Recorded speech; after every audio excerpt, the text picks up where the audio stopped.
Chapter 3 स्वर्गतिरको यात्रा। Plain उडिसकेको थियो। म आन्ध्र महासागरको माथि माथि उड्दै थिएँ, 30,000 फिटभन्दा माथि। त्यो उचाइ अगाडिको टेलिभिजन स्क्रिनले देखाइरहेको थियो। झ्यालबाट बाहिर हेरेँ, पिलिक पिलिक बल्दै गरेको जहाजको पखेटा मात्र देखिन्थ्यो। बाँकी सबै अँध्यारो निराकार थियो। जहाजको धिप धिप बत्ती मलाई मेरो जीवनको धिप धिप बत्ती झैँ लाग्यो। मलाई लाग्यो यस्तै थियो मेरो 5 वर्षको जीवन, प्रेम बिनाको निस्सार, वा प्रेम भएर पनि निस्सार, वा दुई मध्ये एकको एकहोरो प्रेम नभएर निस्सार। शिरीषको फूलका पात्रहरूको प्रेम जस्तै मेरो प्रेम आत्मासँग रहउन्जेल अपाङ्ग थियो क्या र?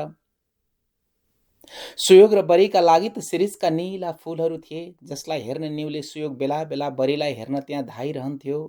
बरी आफै पनि ती फूलहरू हेर्दै रोमाञ्चित हुन्थे। आसमा र म बीचमा त्यस्ता नीला फूलहरू थिएनन् जसलाई हेरेर रोमाञ्चित हुन सकौं।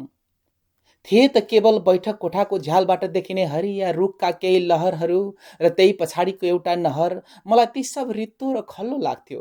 कहिलेकाहीँ विरक्ति र चुरोट पिउनलाई ती रुखहरूका आडमा जानु सिवाय अरू केही महत्त्वका थिएनन्। बरीले सुयोगसँग जसरी प्रस्तुत भए पनि उसको प्रस्तुतिलाई सुयोग प्रेम गरिरहन्थ्यो। सायद मैले आसमालाई एकहोरो प्रेम गरिरहन सकिन। हुन त दोहोरो प्रेमको स्वाद नै पो मैले कहिले लिएको थिएँ र? दोहोरो प्रेमको स्वाद कस्तो हुन्छ त्यो थाहा नपाई नै मैले आसमालाई छोडेँ। थाहा छैन म पापी थिएँ वा अपराधी। अपराधी त म थिएँ नै, किनकि म आफै जेलबाट निक्लेको कैदी जस्तो महसुस गरिरहेको थिएँ। त्यसो भन्नुमा स्वतन्त्रताको महसुस त थियो नै, त्योसँगै कैदी हुनलाई अपराधी हुनुको महसुस पनि थियो। विमानभित्र म बसेको सिटमा मेरा छेउका दुई यात्रु भारतीय मूलका जस्ता देखिन्थे। प्राय सबै यात्रुहरूलाई निदाउने तरखरमा देखिन्थे। मेरो सम्झनामा भने अहिले अनामिका मात्र थिइन्। उनको बोली मात्र गुन्जयमान थियो मेरो वरिपरि। मेरो जीवनको सौन्दर्य र अर्थ अनामिका नै हुनुपर्छ। म यस्तै कल्पिँदै थिएँ। अब सुयोगले बरीलाई गरेको एकहोरो प्रेम जस्तै मेरो प्रेम अनामिकातिर छचल्किरहेको थियो। प्रिय पाठक, तपाईहरू र स्वयं आसमालाई पनि लाग्न सक्छ आखिर मेरो भेट अनामिकासँग कसरी भयो। एक रातको कुरा हो। म फेसबुक खेलाउँदै थिएँ। एक्कासी हाई भनेर मेसेन्जरमा मेसेज आयो। नाम थियो अनामिका। मैले अनामिकाको प्रोफाइलमा गएर स्ट्याटसहरू पढेँ। उनको रूप पनि हेरेँ। दुवै मन पराएँ। पेसाले शिक्षक रहेछन्। घर पोखरा रहेछ। पोखरा मलाई मनपर्ने ठाउँ थियो। नेपालको सुन्दर नगरी। त्यो सुन्दर नगरी कि सुन्दर नारी लाग्यो मलाई। उनी मलाई नै मनपर्ने शिक्षण पेसामा थिइन्। मैले धेरै समय नलिकनै प्रत्युत्तरमा लेखेँ, हेलो। मलाई त्यति बेला आसमाको डर भने लागिरहेको थियो। कतै आसमा फेरि ओछ्यानबाट बाहिर म भए ठाउँ आएर कोसँग बोलेको भन्ने हो कि? मलाई एउटा उत्सुकता र कौतूहलता अनामिकासँगको पहिलो हाईमै पसिसकेको थियो। मेरा नसाहरू त्यसै रोमाञ्चित भइसकेका थिए। त्यति धेरै रोमाञ्चित म आसमासँगको कुनै पनि पलमा हुन सकेको थिइनँ। How are you? अनामिकाले मलाई अङ्ग्रेजीमै सोधिन्। आई एम फाइन, मैले लेखेँ। अनि तिम्रो के छ नि? मैले सुरुमै तिमी भनेर सम्बोधन गरेँ। आफूलाई ब्ल्याङ्केट मुनि लुकाएर म अनामिकासँग गफ गर्न थालेँ ताकि आसमा आइहालिन् भने पनि देख्न सक्ने छैन। कोठा गर्मी थियो। एसी लगाएँ। यद्यपि मेरो शरीरबाट चिट चिट पसिना आइरहेकै थियो। डरको पसिनाले लपक्कै भिजाइरहेको थियो। मेसेन्जरमा टेक्स्ट गरेर अनामिका र म एकअर्कालाई चिन्ने क्रममा थियौँ।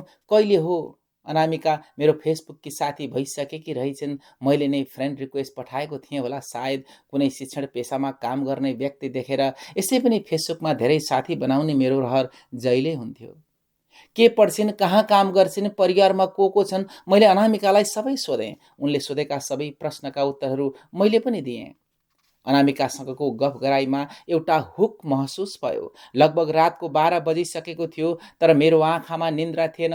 सबै पीर व्याथा भुले जस्तो, तिर्खाएको बटुवाले पानी पिउन पाए जस्तो, फेरि एक प्रकारको तृष्णा र बेचैन भइरह्यो। गफ गराइको गहिराई र त्यसप्रतिको चाख उठिरह्यो। मलाई अनामिका मन पर्यो। मैले मेरो गफ गर्ने शैलीलाई बौद्धिकता र प्रेमको तरलताले सिञ्चित गरेँ। उनीप्रति मेरो चाख देखाइदिएँ। असल साथी बन्ने गुण भएको आभास दिएँ। हजुर कहाँ बस्नुहुन्छ? अनामिकाले सोधिन्।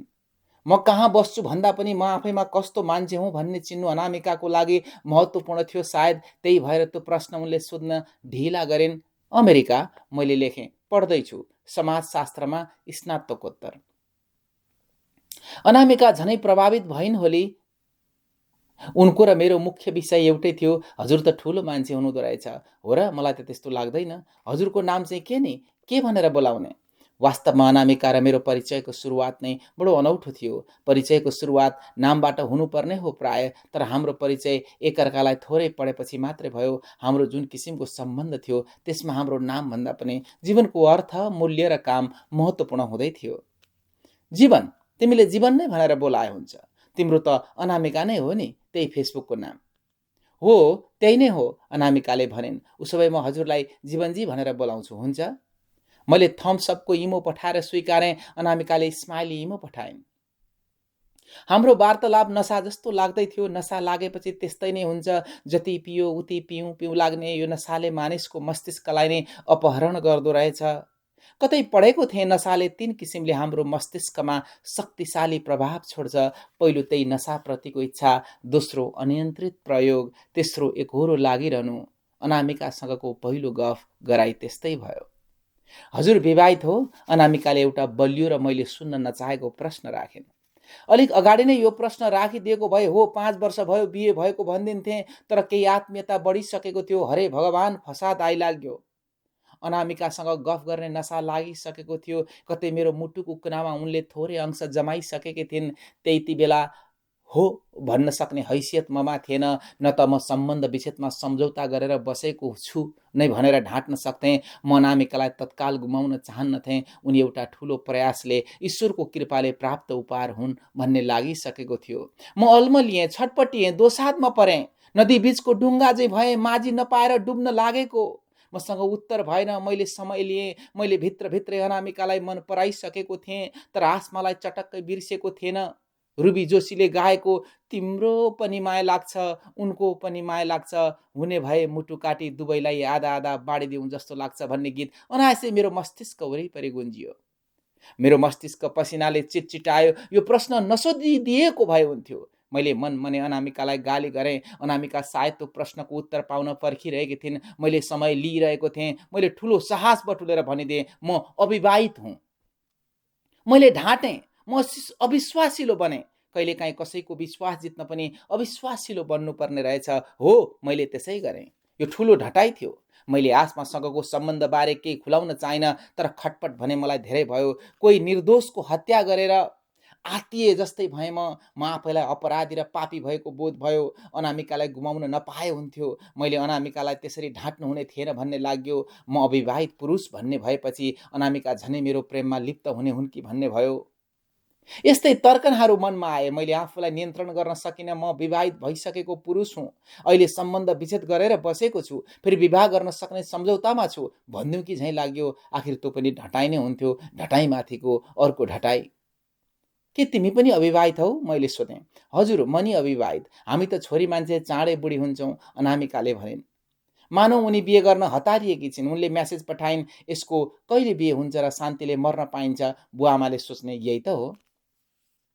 अनामिकाको भनाइमा मैले इमान्दार भाव पाएँ। बा आमाको प्रेसरमा उनी चाँडै नै बिहे गर्न चाहन्छन् भन्ने आभास पनि पाएँ। मैले आसमासँगको मेरै बिहे पनि सम्झेँ। अनामिकाका कुराहरूमा धेरै ठुलो महत्त्वाकांक्षा मैले कतै देखिनँ। परिवारप्रतिको माया, जिम्मेवारी र जीवनप्रतिको सच्चाइ मात्र लाग्यो।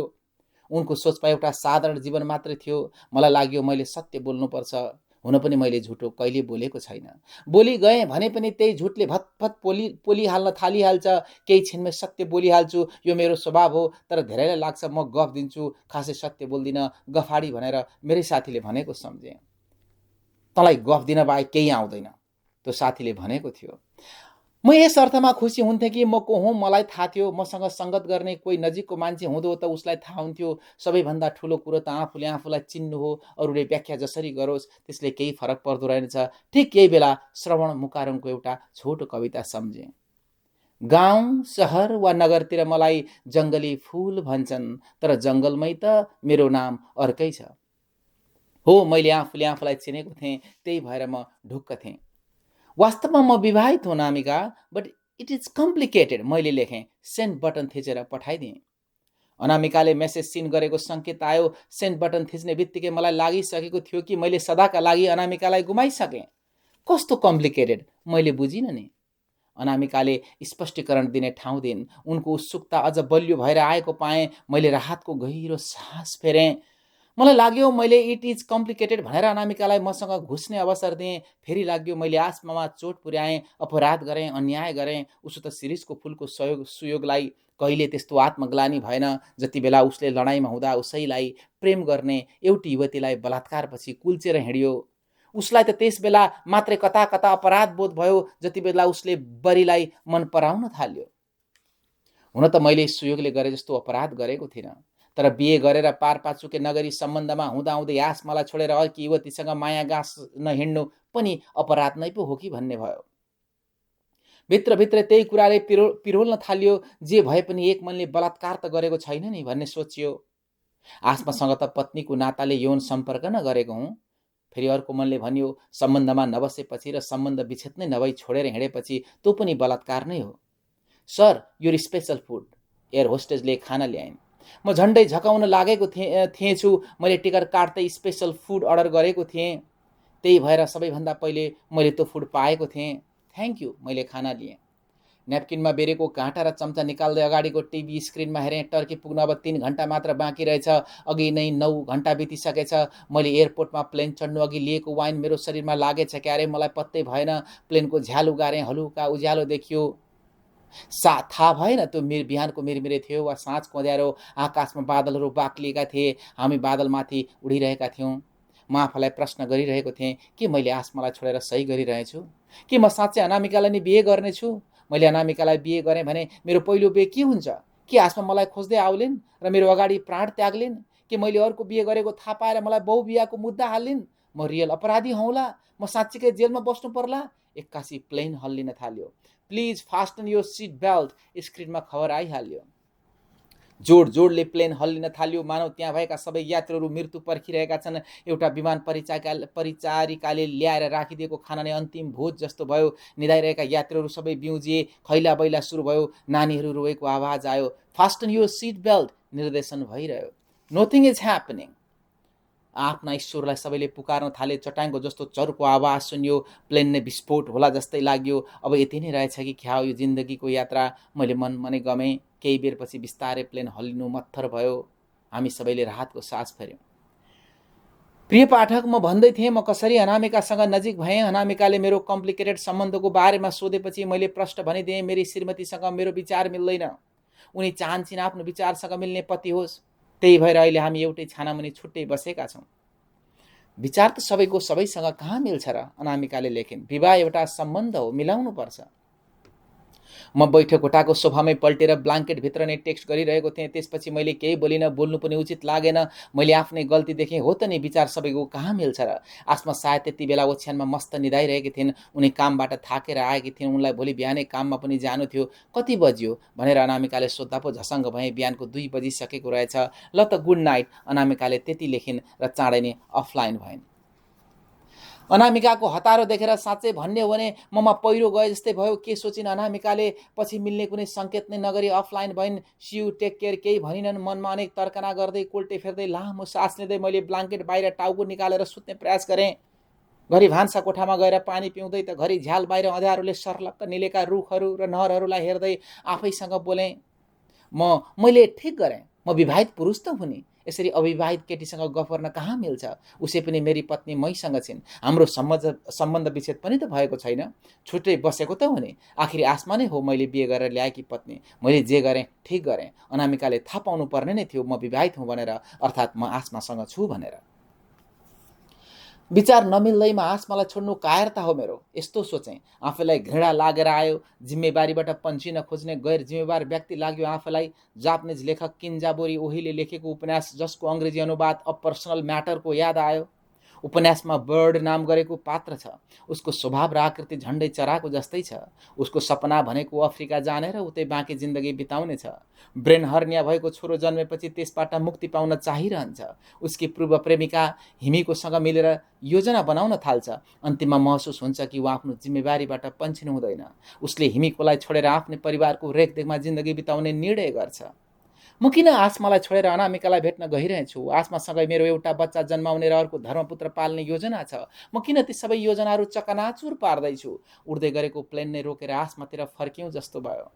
टर्किस एयरपोर्ट आइपुगेछ। ल्यान्ड भएपछि मात्र थाहा भयो टर्कीमा 10 घन्टाको ट्रान्जिट थियो। म आसमालाई सम्झँदै थिएँ। वास्तवमा आसमालाई छोड्नु मैले उनैलाई प्रेम गर्नु थियो। यो अर्थमा कि आसमालाई आखिर प्रेम के हो भनेर चिन्ने र आफ्नै जीवनलाई बुझ्ने ठुलो अवसर दिएको छु। खुसी र शान्तिको लागि, आफू स्वयं हुनको लागि प्रेम गरिन्छ। प्रेम भनेको जटिलताबाट माथि उठ्नु हो र आत्मसम्मानको महसुस हुनु हो। त्यही महसुस हामी दुवैमा होस् भन्ने चाहन्थे म।